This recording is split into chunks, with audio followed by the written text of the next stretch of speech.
MK-Ultra, o experimento real que reescreveu a mente humana. O controle mental não é um mito nem uma teoria da conspiração. É uma realidade documentada, selada com sangue e segredos governamentais. Prólogo.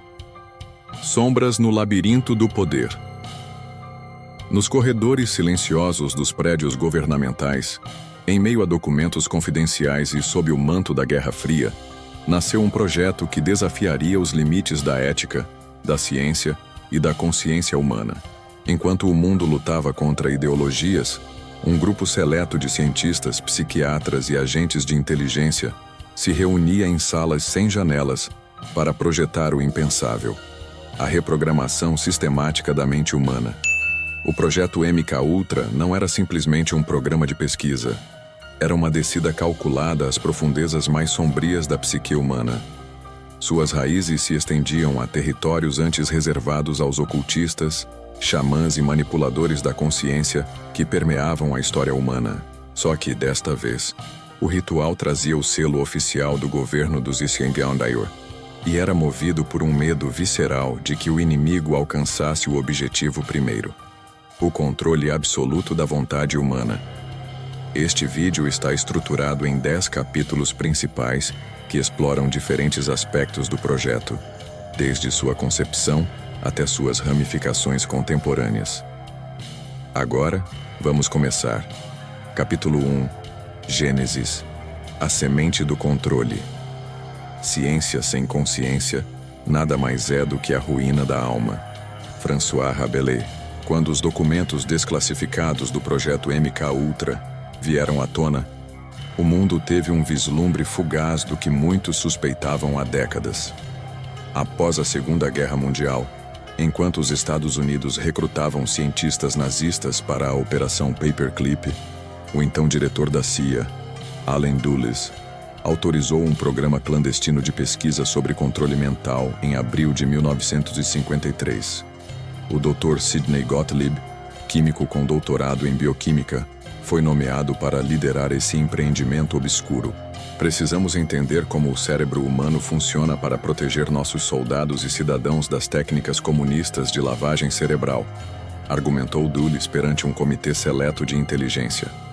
Mas os documentos internos revelaram um objetivo muito mais ambicioso: desenvolver métodos para decompor qualquer personalidade e reconstruí-la de acordo com as especificações. A inspiração para o programa não surgiu apenas do medo das técnicas soviéticas. Os arquivos revelam um fascínio por antigas práticas de cultos misteriosos, desde os rituais de Eleusis até as técnicas tibetanas de dissociação mental. Como escreveu um dos pesquisadores do projeto, cujo nome permanece omitido dos documentos, os antigos já sabiam como separar a consciência da vontade. Estamos simplesmente redescobrindo essas técnicas com um léxico científico. O programa recebeu seu codinome do sistema de codificação da agência.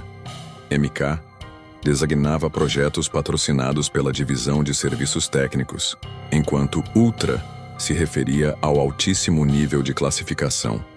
Mas para os que estavam por dentro havia também um significado mais sinistro. MK significava Mind Control, controle mental em alemão anglicizado, uma referência aos cientistas alemães que haviam realizado experimentos com prisioneiros em campos de concentração e agora trabalhavam para os Estados Unidos. Capítulo 2. Labirintos químicos. As substâncias do abismo. Dê-me uma mente e eu a transformarei em um instrumento dócil. Atribuído ao Dr. Sidney Gottlieb. A busca pela droga perfeita para o controle mental era uma das obsessões centrais da MK-Ultra. O LSD, descoberto em 1938 pelo químico suíço Albert Hofmann, rapidamente se tornou a substância preferida para esses experimentos. A CIA adquiriu praticamente toda a produção mundial de LSD na década de 1950, aproximadamente 10 quilos, quantidade suficiente para dissociar centenas de milhões de pessoas. O Dr. Ewen Cameron, renomado psiquiatra canadense e presidente da Associação Mundial de Psiquiatria, conduziu alguns dos experimentos mais atrozes no Instituto Memorial Allen, em Montreal. Cameron desenvolveu um processo de 3 fases que chamou de desprogramação psíquica. Desprogramação. Uso de eletrochoques em intensidades até 40 vezes maiores do que as recomendadas terapeuticamente. Comas, induzidos por drogas com duração de semanas e reprodução contínua de mensagens gravadas. Apagamento. Administração de coquetéis de drogas psicoativas, incluindo LSD, juntamente com longos períodos de privação sensorial. Reconstrução. Exposição a mensagens subliminares e sugestões hipnóticas durante estados alterados de consciência. Um relatório interno confidencial revelou a fria avaliação desses procedimentos.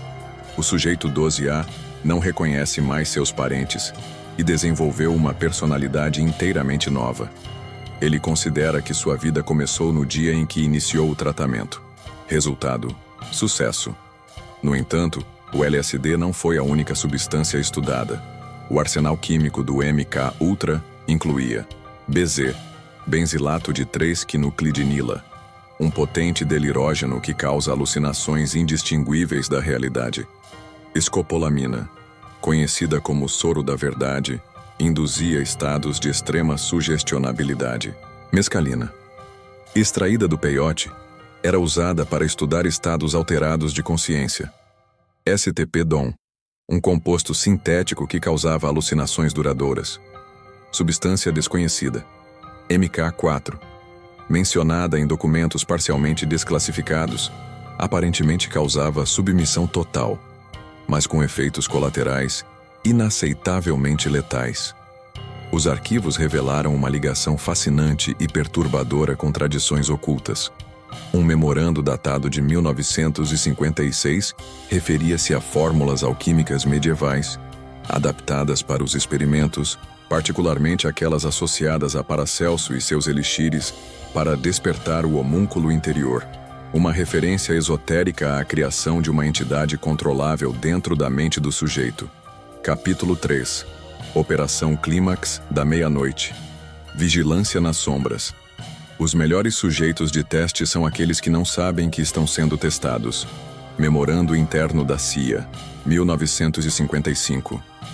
Talvez um dos capítulos mais surreais do projeto MK Ultra tenha sido a Operação Clímax da Meia-Noite. A CIA estabeleceu bordéis clandestinos em São Francisco, Nova York, e no condado de Marin, Califórnia, equipados com espelhos unidirecionais e equipamentos de gravação ocultos. Agentes disfarçados contratavam prostitutas para administrar LSD a clientes desavisados, enquanto pesquisadores observavam os efeitos em salas adjacentes. George Hunter White, ex-agente do FBI que se tornou agente da CIA, supervisionou essa operação. Suas anotações pessoais, descobertas anos depois, revelaram sua perspectiva perturbadora. Eu estava bem chapado, fazendo meu trabalho de perseguir os bandidos, e gostava imensamente.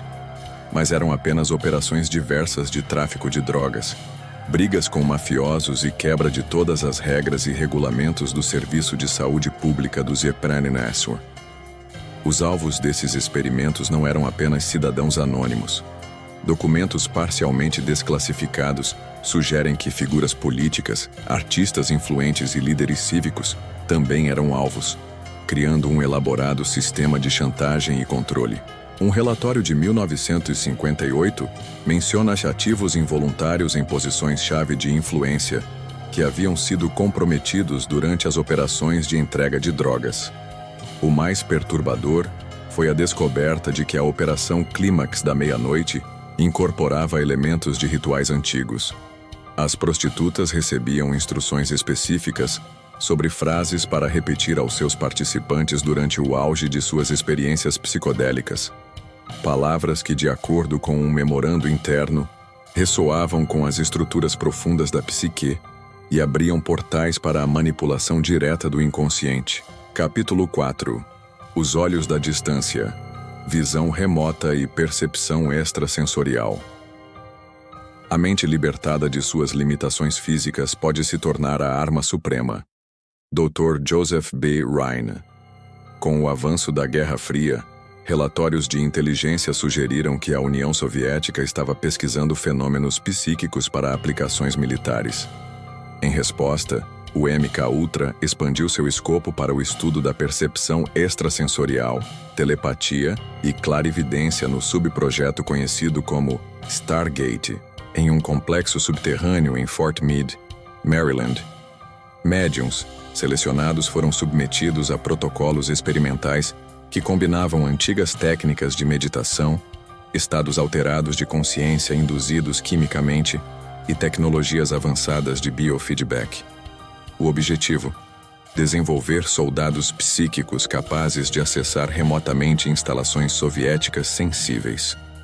Um documento de 1973, classificado como Umbra, o mais alto nível de segurança, observou: o sujeito identificado como Observador 5 demonstrou capacidade consistente para descrever instalações militares soviéticas a mais de 5.000 quilômetros de distância com uma precisão de 85%.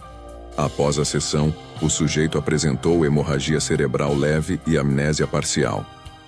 Dr. Russell Targ e Harold Puthoff, físicos do Instituto de Pesquisa de Stanford, conduziram experimentos de visão remota cientificamente controlados que produziram resultados estatisticamente significativos. Seus métodos incorporaram técnicas derivadas de práticas contemplativas tibetanas e do hermetismo ocidental, especificamente as técnicas de projeção astral, descritas em textos ocultistas como Liber-O de Aleister Crowley. Os arquivos revelam uma conexão perturbadora entre esses experimentos e antigas práticas xamânicas.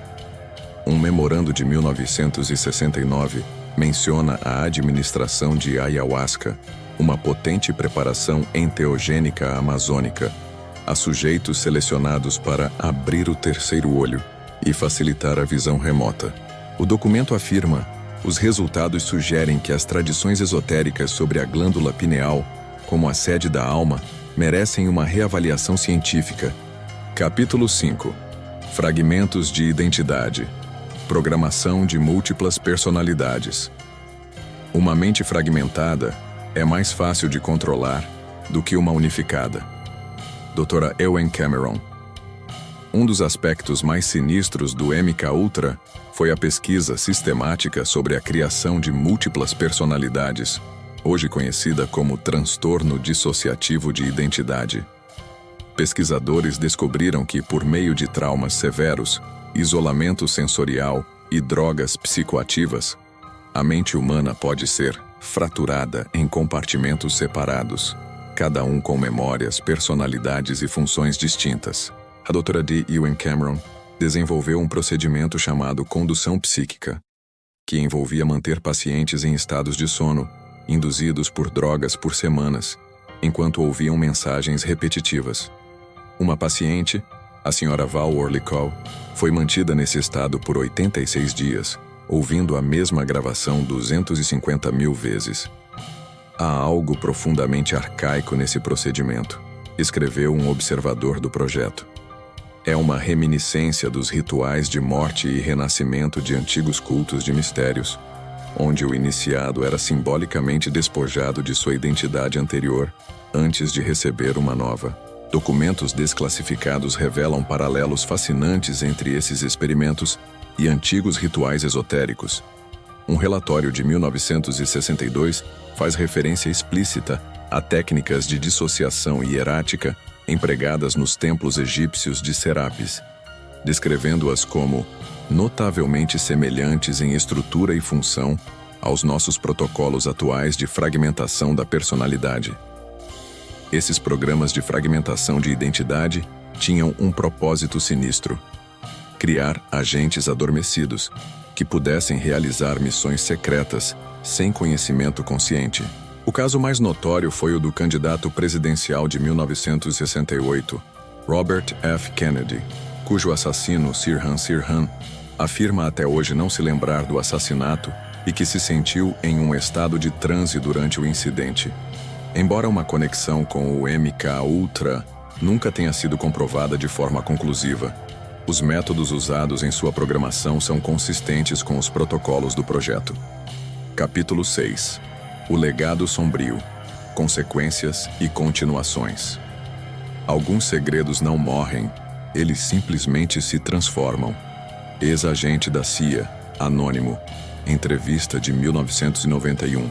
Em 1973, diante de uma investigação iminente do Congresso, o então diretor da CIA, Richard Helms, ordenou a destruição de todos os arquivos relacionados ao MKUltra. Milhares de documentos foram incinerados ou triturados. No entanto, devido a um erro administrativo, aproximadamente 20.000 documentos sobreviveram, armazenados no prédio administrativo errado. Quando esses arquivos vieram à tona durante as audiências do Comitê Church em 1975, o público americano soube da existência desses experimentos pela primeira vez. As revelações provocaram indignação pública e novas regulamentações sobre experimentação humana. No entanto, especialistas em inteligência apontam que a destruição dos arquivos foi estratégica. Os documentos remanescentes eram principalmente financeiros e administrativos, enquanto protocolos operacionais detalhados foram sistematicamente eliminados. Depoimentos de vítimas do programa pintam um quadro assustador. Uma mulher identificada como paciente 4 relatou: "Dei entrada no hospital com depressão pós-parto leve. Saí 5 meses depois sem nenhuma lembrança do meu marido, dos meus filhos ou da minha vida anterior. Tornei-me uma estranha para mim mesma." O legado do MKUltra continua a se manifestar em nossa sociedade contemporânea.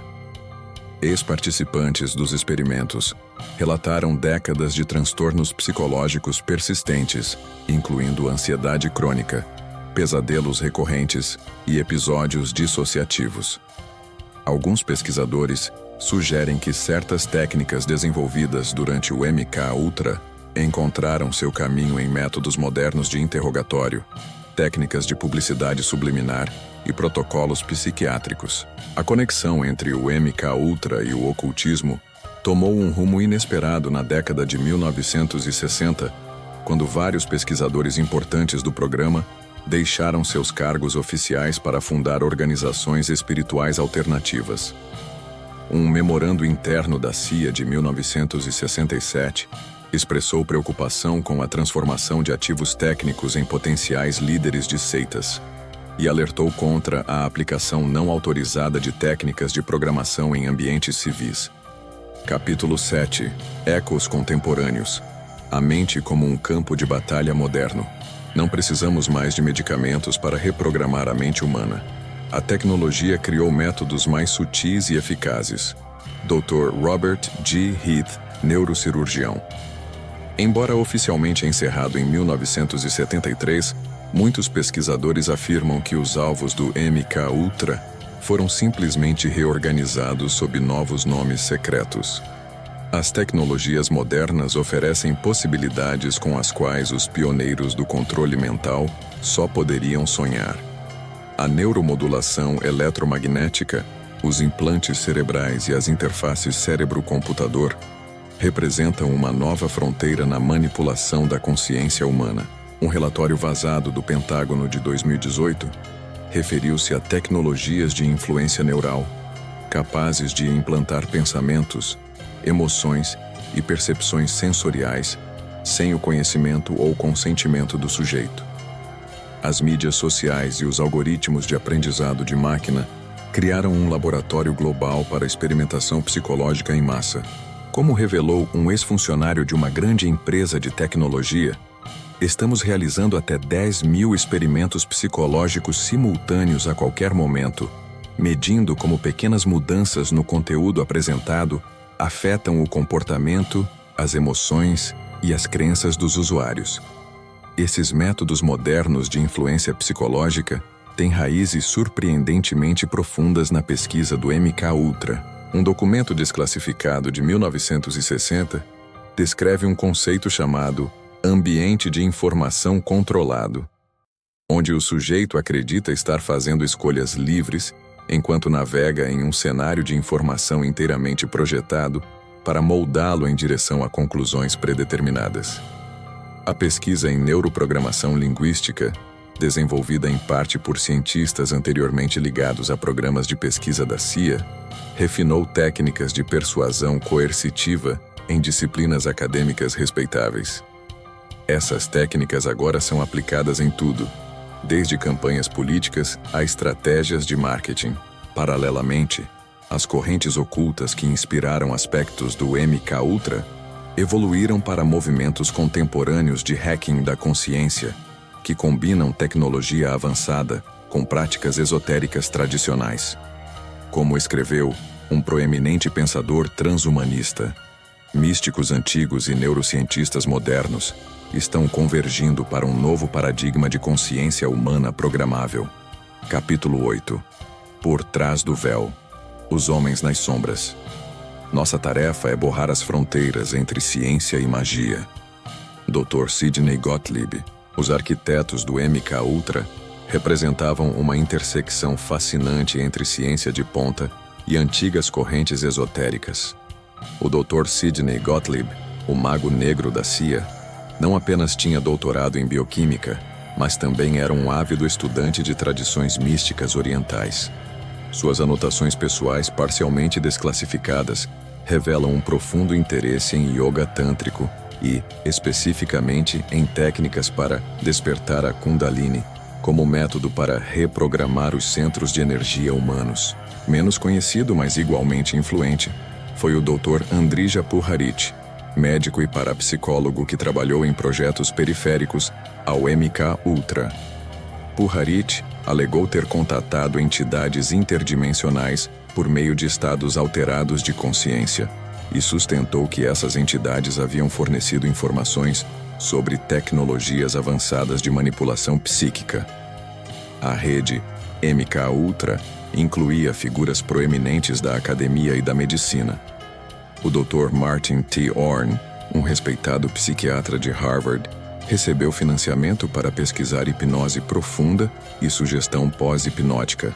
Seu trabalho, publicado sobre a criação de testemunhas confabuladas, forneceu a base teórica para a manipulação de memórias e a implantação de falsos testemunhos. Um memorando interno de 1958 revela que vários pesquisadores do MKUltra eram membros de sociedades ocultistas como a Ordem Hermética da Aurora Dourada e a Ordo Templi Orientis. O documento observa a sobreposição entre nossa pesquisa científica e certos conhecimentos esotéricos apresenta oportunidades únicas para sínteses teóricas e aplicações práticas. Talvez o elo mais perturbador entre o MKUltra e os movimentos ocultistas resida na figura de Aleister Crowley, o notório ocultista britânico. Documentos desclassificados revelam que os primeiros protocolos de experimentos com LSD eram parcialmente baseados nos rituais de magia de Crowley, especificamente em suas técnicas para induzir estados alterados de consciência e programação mental. Um relatório interno citou explicitamente o trabalho de Crowley, Liber E, como um precedente metodológico relevante para experimentos de privação sensorial. Capítulo 9. Vozes do Abismo. Testemunhos de sobreviventes. Eles tiraram tudo o que eu era. Me transformaram em uma casca vazia e depois me preencheram com outra coisa. Jane Doe, sobrevivente do MKUltra. Entre os milhares de vítimas não consensuais do MKUltra, poucas conseguiram compartilhar suas histórias. A maioria permanece presa em um labirinto de memórias fragmentadas, diagnósticos equivocados e medo crônico. Karen Wetmore, paciente do Hospital Estadual de Vermont na década de 1960, conseguiu obter seus registros médicos após décadas de luta judicial. Os documentos confirmaram sua participação involuntária em experimentos com MKUltra, incluindo tratamentos com LSD, eletrochoque e técnicas de privação sensorial. Os médicos me disseram que eu era louca quando mencionei os experimentos. Décadas depois, os documentos provaram que eu estava dizendo a verdade.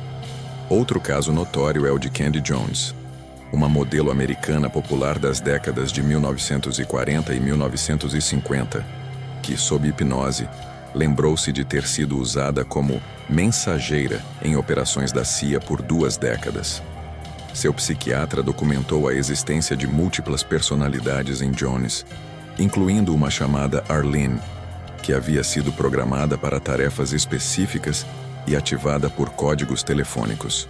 Talvez um dos relatos mais angustiantes venha de uma mulher identificada nos registros apenas como paciente 1497. Em uma entrevista gravada em 1978, ela descreveu: "Eles me mantiveram em uma sala com luzes piscantes e sons rítmicos por dias. Eles injetaram em mim algo que fez minha mente se expandir como um universo e depois colapsar até um ponto. Durante esses momentos, eles plantaram sementes em minha mente, instruções às quais eu não pude resistir." Sobreviventes relatam um elemento consistente em suas experiências: o uso de simbolismo arcaico e referências esotéricas durante a programação. Uma vítima lembrou-se de ter sido repetidamente exposta a símbolos geométricos específicos sob a influência de drogas psicoativas, símbolos que ela posteriormente identificou em textos cabalísticos medievais. Um aspecto particularmente perturbador é a aparente continuidade transgeracional do trauma. Os filhos de algumas vítimas relataram pesadelos recorrentes, fobias específicas e episódios dissociativos inexplicáveis que parecem espelhar as experiências de seus pais, sugerindo o que alguns pesquisadores chamam de transmissão epigenética de trauma programado. Capítulo 10. O labirinto continua. Perguntas sem resposta. Não há conspirações na história, apenas interesses convergentes. Atribuído a um alto funcionário da CIA, apesar de revelações parciais, o MKUltra continua sendo um dos programas governamentais mais enigmáticos do século XX. Questões fundamentais permanecem. Qual foi o sucesso do programa em seus objetivos de controle mental? Documentos oficiais apresentam resultados mistos, mas arquivos internos sugerem avanços significativos em áreas específicas, particularmente na indução de amnésia seletiva e na criação de comportamentos pós-hipnóticos automáticos. Quantas pessoas foram realmente afetadas? Estimativas conservadoras sugerem 10.000 indivíduos relutantes, mas alguns pesquisadores sugerem que o número pode ser significativamente maior, especialmente considerando experimentos conduzidos em prisões, hospitais psiquiátricos e bases militares no exterior. Talvez a pergunta mais perturbadora: o programa realmente terminou? A visão oficial é que o MKUltra foi desmantelado em 1973, mas há evidências circunstanciais de que a pesquisa continuou sob novos nomes e estruturas organizacionais. Um memorando de 1976 parcialmente desclassificado refere-se à transferência de recursos metodológicos do Ultra para o MKCIRC e designações subsequentes. A conexão entre o MKUltra e tradições esotéricas levanta questões ainda mais profundas sobre a natureza da consciência humana e sua vulnerabilidade à manipulação. Como escreveu um dos pesquisadores do projeto, quando atingimos os limites do que a ciência pode explicar sobre a mente, nos encontramos em um território que os antigos mestres da consciência já haviam mapeado com outra terminologia. Epílogo. A Caixa de Pandora. Alguns conhecimentos, uma vez liberados, não podem ser recolhidos. Desclassificado. Memorando interno da CIA, 1972. O legado do MKUltra não reside apenas em suas vítimas diretas ou nos documentos que sobreviveram à destruição em massa. Seu verdadeiro impacto pode ser encontrado na transformação fundamental de nossa compreensão da fragilidade da mente humana e das possibilidades de sua manipulação. As técnicas desenvolvidas neste programa permearam nossa cultura, desde métodos aprimorados de interrogatório até estratégias de neuromarketing. Como observou um ex-analista da CIA, não precisamos mais de drogas exóticas e eletrochoques para influenciar o comportamento humano. A tecnologia moderna oferece métodos muito mais sutis e eficazes. A pesquisa sobre controle mental não terminou com o MKUltra. Ela simplesmente se transformou. Interface cérebro-computador, optogenética e neuromodulação direta representam a nova fronteira na manipulação da consciência humana. Enquanto isso, algoritmos de inteligência artificial analisam padrões de comportamento e adaptam conteúdo para maximizar respostas emocionais específicas, criando o que um pesquisador chamou de MKUltra em escala global e sem consentimento informado. O verdadeiro horror do MKUltra não reside nas práticas bárbaras de um passado menos esclarecido, mas no reconhecimento de que ele abriu uma porta para o conhecimento que nunca poderá ser fechada novamente.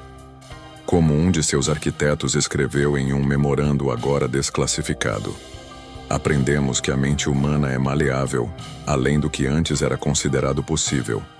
Essa compreensão não pode ser desmentida.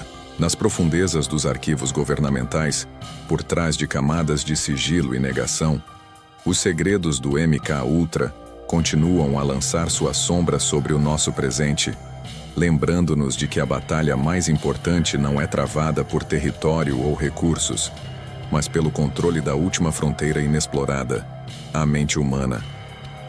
O maior truque do diabo foi convencer o mundo de que ele não existia. Charles Baudelaire. O maior truque de controle mental é convencer o mundo de que ele nunca funcionou. Anônimo, suposto ex-agente do MKUltra.